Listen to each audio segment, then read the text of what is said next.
ಏನು ಕೆಲವು ಮುಖಂಡರುಗಳು ಅಶಿಸ್ತಿನ ನಡವಳಿಕೆಗಳು ನಡೀತಾ ಇದೆ ಹಲವು ತಿಂಗಳುಗಳಿಂದ ಇದೆಲ್ಲದಕ್ಕೂ ಕೂಡ ಕಡಿವಾಣ ಹಾಕಬೇಕು.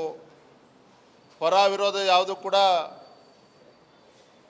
ಚರ್ಚೆಗಳಿಗೆ ಇತ್ತಿಷ್ಟಾಡಿ ಈ ವಿಚಾರವನ್ನು ಕೂಡ ಗಂಭೀರವಾಗಿ ತೆಗೆದುಕೊಳ್ಬೇಕು. ಮತ್ತು ಕೇಂದ್ರದ ವರಿಷ್ಠರು ಕೂಡ ಇದಕ್ಕೆ ಮನವರಿಕೆ ಮಾಡಿ ಎಲ್ಲವೂ ಕೂಡ ಸುಸೂತ್ರವಾಗಿ ಹೋಗಬೇಕು, ಸರಿಯಾದ ದಿಕ್ಕಿನಲ್ಲಿ ಹೋಗಬೇಕು. ಈ ನಿಟ್ಟಿನಲ್ಲೂ ಕೂಡ ವರಿಷ್ಠರ ಗಮನಕ್ಕೆ ತರಬೇಕು ಅನ್ನೋದು ಕೂಡ ಚರ್ಚೆ ಆಗಿದೆ. ಇನ್ನು ಸಂಘಟನಾ ಪರ್ವದ ಬಗ್ಗೆಯೂ ಕೂಡ ಚರ್ಚೆ ಮಾಡಿದ್ದೇವೆ ಕೋರ್ ಕಮಿಟಿನಲ್ಲಿ.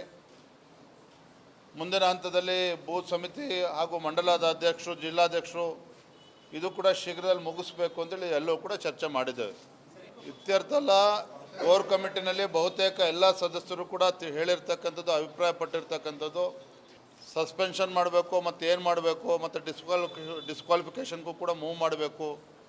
ಎಲ್ಲೂ ಕೂಡ ವರಿಷ್ಠರ ಗಮನಕ್ಕೆ ತಂದು ತತ್ಕ್ಷಣ ನಿರ್ಧಾರ ಕೈಗೊಳ್ಳೋ ರೀತಿಯಲ್ಲಿ ನಾವು ಚರ್ಚೆ ಮಾಡಬೇಕು ಅಂತೇಳಿ ತೀರ್ಮಾನ ಆಗಿದೆ.